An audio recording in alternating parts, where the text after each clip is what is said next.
ધોરણ 12 વિજ્ઞાન પ્રવાહના વિદ્યાર્થીઓની ડિમાન્ડ પર કાવ્યના સ્ટાન્જા પરથી જોઈએ એમસીક્યુ આજના વિડીયોમાં.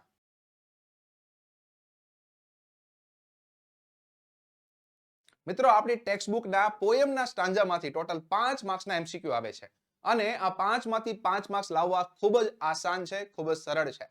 તો એ 5 માંથી 5 માર્ક્સ લાવવા માટે કરીએ આજના વિડીયોમાં જબરદસ્ત practice.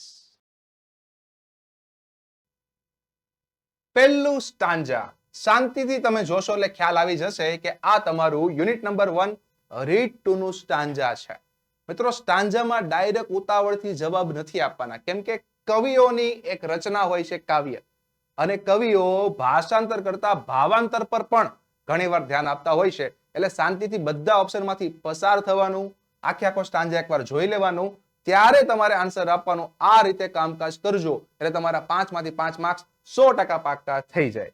How is the Kanchenjunga mountain describe? ચલો, કઈ રીતે કાંચનજંગા પર્વત ડિસ્ક્રાઇબ થયેલો છે? તો આ સ્ટાન્જાને આધારે તમે શાંતિથી વિચારશો તો તમને એ લાઈન મળશે અહીંયા, હિમાલયાસ ક્વીન. કાંચનજંગાને કવિએ હિમાલયની રાણી કીધી છે ભાઈ, એટલી જબરદસ્ત. તો જ હિમાલયની એટલે કે કાંચનજંગા હિમાલયની રાણી. તો હિમાલયની રાણી તરીકે વર્ણન કરેલું છે કાંચનજંગાને, જે મને ઓપ્શન આપેલો છે as the Himalayas queen, option B. તો બહુ આસાન હોય છે, પણ થોડું સમજીને થોડો સમય આપીને કામકાજ કરવાનું એટલે 5 માર્ક્સ 100% પાક્કા. નેક્સ્ટ ક્વેશ્ચન લઈએ. Yes, how was her nature? ચલો, જે કાંચનજંગા છે એનો સ્વભાવ કેવો હતો? તો શાંતિથી ઓપ્શન વાંચો અને તમે સમજશો તો તમને ખ્યાલ આવશે કે અહીંયા જે કામ એન્ડ સિરીન, શાંત અને ગંભીર, જે એનો સ્વભાવ આપેલો છે શાંત અને ગંભીર, તો એ તમને અહીંયા ઓપ્શન બી માં દેખાય છે. મિત્રો, આ બે સવાલ એવા છે જે બોર્ડમાં વારંવાર રિપીટ થઈને પૂછાયેલા છે. એટલે હું જે તમને સવાલ સ્ટાન્જાના કરાવું છું એ ખાસ તમારા બોર્ડની એક્ઝામ માટે મોસ્ટ આઈએમપી છે. ખાસ સમજીને કામકાજ કરજો. Next question. Yes, which pair of words rhyme? Rhyming word. આ તો બહુ જ આસાન. ચલો, બોલવામાં મજા આવે ને એને રાઇમિંગ વર્ડ કહેવાય. યસ, ક્વીન ગ્રીટિંગ નથી સેટ થતું. હોરી સિંગિંગ નહીં, હોરી ગ્રીટિંગ નહીં. White light, yes, white light, white light, white light, white light.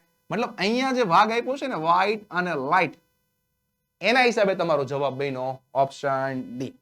તો મિત્રો, ક્યાંથી જવાબ સ્ટાન્જામાંથી લેવો એ પણ તમને હું બ્લુ કલરથી હાઇલાઇટ કરીને આપું છું, અને જે આન્સર આવે છે એ પણ તમને હું બ્લુ કલરથી બોક્સ કરીને આપું છું, જેથી તમે ઓછા સમયમાં ફાસ્ટેસ્ટ, ચકાચક, ટકાદાર, ધમાકેદાર રિવિઝન કરી શકો. તો આ મારી મહેનત માટે વિડીયોને લાઈક ખાસ કરજો, ચેનલને સબસ્ક્રાઇબ કરજો અને મિત્રો સુધી શેર કરજો. Next stanza. Remember, no man are strange, no country is foreign. Stanza જોઈને તમને ખ્યાલ આવી ગયો છે કે યુનિટ નંબર 5 રીડ 2 નું આ સ્ટાન્જા છે. આ સ્ટાન્જાને થોડું સમજીને કામ કરવાનું. તમે ડાયરેક્ટ બીજા બધા સ્ટાન્જાની જેમ આન્સર આપો એ આમાં પોસિબલ નથી, તો સમજવું પડશે. ચલો, ધ પોયમ ઇઝ અબાઉટ. આ પોયમ શેના વિશે છે? Universal Brotherhood, the earth, nationality કે ડિફરન્ટ પીપલ? તો મિત્રો, અહીંયા જે કવિ વાત કરે છે એ વિશ્વ બંધુત્વની ભાવનાની વાત કરે છે. યસ, કોઈ માણસ અજાણ્યો નથી, કોઈ કન્ટ્રી ફોરેન નથી. આવો જે સેન્સ આપે છે એને આધારે તમે કહી શકો કે યુનિવર્સલ બ્રધરહુડની વાત કરે છે. બધા વિશ્વના લોકો મારા ભાઈ છે, અને સ્વાધ્યાયમાં આવે જ છે, બીજો નહીં, બીજો મારો દેવી ભાઈ છે. યસ, તો મિત્રો, આ પ્રમાણે તમારે જવાબ પહેલા ક્વેશ્ચનમાં ઓપ્શન એ રહેશે. નેક્સ્ટ વાત કરીએ.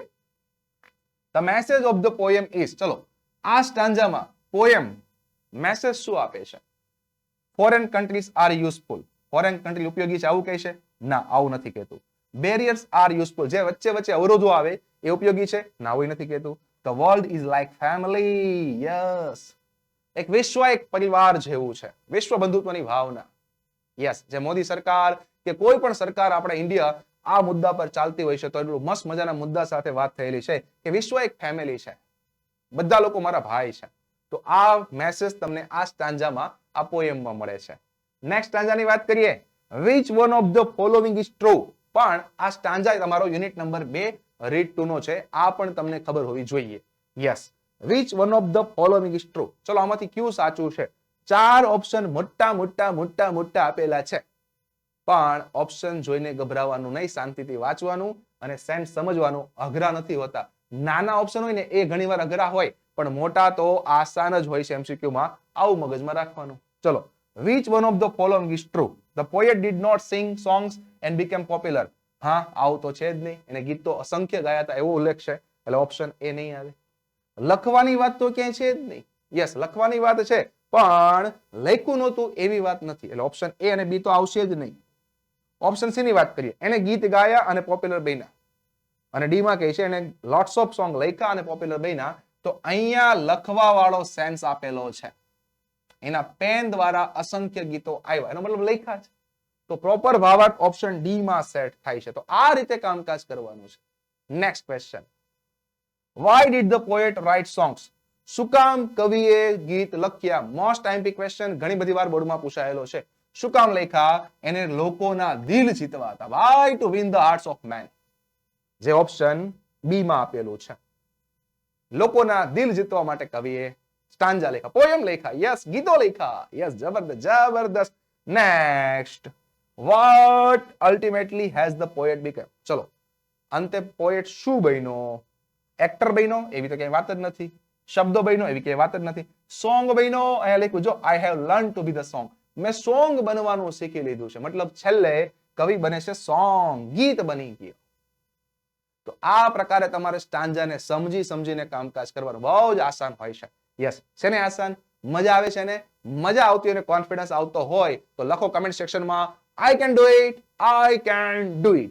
બીજી મહત્વની વાત, મિત્રો, તમે વિજ્ઞાન પ્રવાહમાં રહીને પણ ઓછા સમયમાં સારો સ્કોર અંગ્રેજીમાં કરવા માંગતા હોય તો તમારા માટે તૈયાર થઈ ગઈ છે આઈએમપી બેચ, જેની અંદરના ફાયદા તમે જોઈ શકો છો. અલગથી વોટ્સએપ ગ્રુપ બને છે, જેથી વિદ્યાર્થીઓ એકબીજા સાથે આપલે કરી શકે, એને ઘર જેવો માહોલ મળે અને ઓછા સમયમાં પણ સારો સ્કોર થાય. તો એના માટે આ બધા અલગ અલગ ફાયદાઓ જોઈ શકો છો. આ કોર્સ ખરીદવા માટે શું કરવાનું?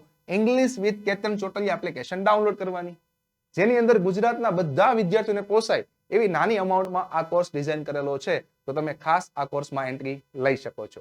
બીજું, બોર્ડમાં છો તો બોર્ડની પરીક્ષામાં પૂછાયેલા અગાઉના પ્રશ્નપત્રો વિથ સોલ્યુશન મળી જાય તો મજા આવી જાય ને. તો એનો પણ કોર્સ ડિઝાઇન છે. અને મિત્રો, અગાઉની બોર્ડની પરીક્ષામાંથી દર વર્ષે 60 થી 70% કન્સેપ્ટ રિપીટ થતા હોય છે, એટલે બોર્ડના પેપર સોલ્વ કરવા ખાસ જરૂરી છે, અને ખાસ તમે એ કરી શકો. ઓકે, ચલો next stanza. Where does love light glow? પ્રેમ પ્રકાશ ક્યાં ચમકે છે? તો તમને એ દેખાશે અહીંયા, ઓન ધ ઇટરનલ સ્નો, અને સમિટ હોરી પર પણ તમે કહી શકો. હવે ઓપ્શનને આધારે જોઈએ તો તમને અહીંયા સૌથી નજીકનો ઇટરનલ સ્નો આપેલો છે, શાશ્વત બરફ પર. શાશ્વત બરફ પર પ્રેમ પ્રકાશ ચમકે છે. તો પરફેક્ટ ભાવાર્થ જોવા જઈએ તો મને અહીંયા દેખાય છે ઓન ધ ઇટરનલ સ્નો. તો એ માટે જોઈએ તો અહીંયા ઓપ્શન ડી માં તમને પ્રોપર ભાવાર્થ આપેલો છે. આ રીતે કામ કરવાનું. Next, what is Kanchenjunga cold? ચલો, મેં કીધું હતું ને સવાલ આઈએમપી છે, રિપીટેશન બોર્ડમાં થયેલો છે, તો અહીંયા પણ આપણે રિપીટ લીધેલો છે. કાંચનજંગા હિમાલયની રાણી તરીકે ફેમસ છે, જાણીતી છે. એટલો જબરદસ્ત એક ટુકડો હિમાલયનો, ખતરનાક લેવલનો કાંચનજંગા. આપણી રેલવે ડિપાર્ટમેન્ટની એક રેલવેનું નામ પણ કાંચનજંગા છે, અને ઘણા બધા મૂવીમાં કાંચનજંગાનો ઉલ્લેખ પણ છે. યસ, એટલે જબરદસ્ત એક હિમાલયનો એક part Kanchenjunga. The old man is compared with, ચલો નવો stanza, unit number 2-4, read 2. The old man is compared with, જો આ ખાસ સમજજો, માણસની કોની સાથે કમ્પેરિઝન છે? તો અહીંયા આપેલું છે સૂર્ય સાથે. તો સૂર્ય સાથે અહીંયા ઓપ્શન બી માં આપેલું છે. Next, The old man was, ચલો ઓલ્ડ મેન કેવો હતો? Sitting on the bank, talking to the sun, buzzing a song, અથવા ઓપ્શન એ અને સી. મતલબ સિટિંગ ઓન ધ બેંક અને બઝિંગ અ સોંગ જો બે આવતા હોય તો જવાબ તમારો ડી બનશે. ચલો, sitting on the bank, yes, આ એક તો અહીંયા છે, અને હમિંગ અ સોંગ એ પણ આપેલું છે. બંને ઓપ્શન સેટ થાય છે, મતલબ option D is the right answer. Next, મજા આવે છે તો લખો કમેન્ટ સેક્શનમાં વાવ એન્ડ વાવ. યસ, બીજી મહત્વની વાત, આપણે મસ્ત મજાના તમારા એક્ઝામને ધ્યાનમાં રાખીને પ્લેલિસ્ટ પણ બનાવેલા છે. યુટ્યુબ પર જ તમે ભણીને તમે સારો સ્કોર કરવા માંગો છો તો પણ તમે આ બધા પ્લેલિસ્ટના વિડીયો જોજો. તમને એક એક મુદ્દો એવી મેથડથી બનાવેલો છે કે તમને બહુ જ આસાન લાગશે. બધા યુનિક મેથડથી ડિઝાઇનથી સમજાવેલા કન્સેપ્ટ છે. તો તો ખાસ આ પ્લેલિસ્ટની વિઝિટ કરજો, તમારી બધી એક્ઝામ હિટ થશે, શાનદાર જશે, ગેરંટી. નેક્સ્ટ ચલો, યુનિટ નંબર 5 રીડ ટુ નું સ્ટાન્જા. વોટ પોલ્યુટ્સ અવર મધર અર્થ. ચલો, આપણી મધર અર્થને પોલ્યુટ શું કરે છે? આર્મ અગેન્સ્ટ ઈચ અધર, જે અહીં આપેલું છે. Hells of the fire and dust, ચલો એ આપેલું છે. ગ્લોબલ વોર્મિંગની વાત આ સ્ટાન્જામાં નથી, મતલબ ઓપ્શન ડી, જેમાં એ અને બી બંને સાચા હોવાથી આપણે ઓપ્શન ડી સિલેક્ટ કરવો પડશે. Next, the word આઉટરેજ means. જો આ પ્રકારના સવાલ વિદ્યાર્થીઓ માટે અઘરા થઈ શકે. આઉટરેજ મતલબ ઉલ્લંઘન કરવું, હિંસા જેવી વાત, એ પ્રકારની જે વાત છે, તો એ મને પ્રોપર ભાવાર્થ ચારેય શબ્દોના મતલબ ખબર હોય તો જ ખ્યાલ આવે. હવે ઘણીવાર વિદ્યાર્થીઓને વાયોલેટ શબ્દ કદાચ ખબર ના હોઈ શકે અને ડેપ્રાઇવ શબ્દ ખબર ના એવું બની શકે. જો વાયોલેટ નો મતલબ થાય ઉલ્લંઘન કરવું, આઉટરેજ નો મતલબ થાય આક્રોશ, અને ડેપ્રાઇવ નો મતલબ થાય વંચિત રાખવું. ક્રિટિસાઇઝ મતલબ ટીકા ટિપ્પણી કરવી, આઈડેન્ટિફાઈ ઓળખ. તો હવે ખ્યાલ આવી ગયો છે મતલબ કીધા પ્રમાણે આઉટરેજ માટે વાયોલેટ ઉલ્લંઘન કરવું વધારે સુટેબલ છે. તો આવા સવાલ વિદ્યાર્થીઓ માટે અઘરા 100% બની શકે, પણ પ્રેક્ટિસ કરો એટલે તમને ખ્યાલ આવી જાય. Next stanza, unit number 1 read two. મિત્રો આ સ્ટાન્જા ઘણીવાર એક્ઝામમાં પૂછાયો છે, એટલે જેટલા બી પોએમના હું વિડિયોઝ લાવું છું બધા જ રિવિઝન કરી લેવાના, એમાંથી રિપીટેશન આવવાની એક્ઝામમાં 100% શક્યતા. Yes. How does the sky look in the morning. ચલો, મોર્નિંગમાં સ્કાય કેવું દેખાય છે? તો અહીંયા લખ્યું છે clad in the purple glory, પૂરી પ્રતિભાથી ઢકાયેલું, કવર થયેલું. હવે જોજો અહીંયા ક્લેડ શબ્દનો ઉલ્લેખ ક્યાંય નથી, એટલે વિદ્યાર્થીઓને અઘરો સવાલ લાગે. પણ જેને ખબર હોય ને કે ક્લેડ એટલે કવર થાય, તો ખબર પડી જશે કે ઓપ્શન એ જવાબ છે. તો ક્યારેક આવું સમાનાર્થી બેઝ પણ કામકાજ કરવું પડે. Next, the love light affects. ચલો, લવ લાઇટ કોને અફેક્ટ કરે છે? તો આપ્યું છે અહીંયા સ્નો, બરફને અફેક્ટ કરે છે. જો શાશ્વત બરફને અફેક્ટ કરે છે, એને અસર કરે છે. Yes. Next, here the place is described as. ચલો, જે સ્થળ મતલબ કાંચનજંગા શેના તરીકે ડિસ્ક્રાઇબ થયેલું છે? હિમાલયાસ ક્વીન, હિમાલયની રાણી, મતલબ option D queen. I hope તમને 100% સમજાતું હશે. મિત્રો આવા જ મસ્ત મજાના કન્સેપ્ટ મેળવવા માટે, MCQ માં 50 માંથી 50 માર્કનો કોન્ફિડન્સ મેળવવા માટે વધારે વિડિયો જોઈએ છે તો લખો કમેન્ટ સેક્શનમાં we want more videos, we want more videos. વિદ્યાર્થી મિત્રો, હવે વિજ્ઞાન પ્રવાહના વિદ્યાર્થીઓ પણ ઓછા સમયમાં અંગ્રેજીમાં સારો સ્કોર કરી શકશે. તો એના માટેની સ્ટ્રેટેજી, પ્લાનિંગ બધું આપણે WhatsApp ગ્રુપમાં શેર કરતા હોઈએ છીએ, અને એ WhatsApp ગ્રુપમાં જોડાવા માટેની લિંક તમને ડિસ્ક્રિપ્શનમાં આપેલી છે. તો ખાસ આપેલા નંબર પર કોન્ટેક્ટ કરીને WhatsApp ગ્રુપમાં જોડાઈ જાઓ, જેથી તમે બોર્ડમાં પણ સારો સ્કોર વિજ્ઞાન પ્રવાહમાં ઇંગ્લિશમાં કરી શકો. Thank you, thank you, thank you.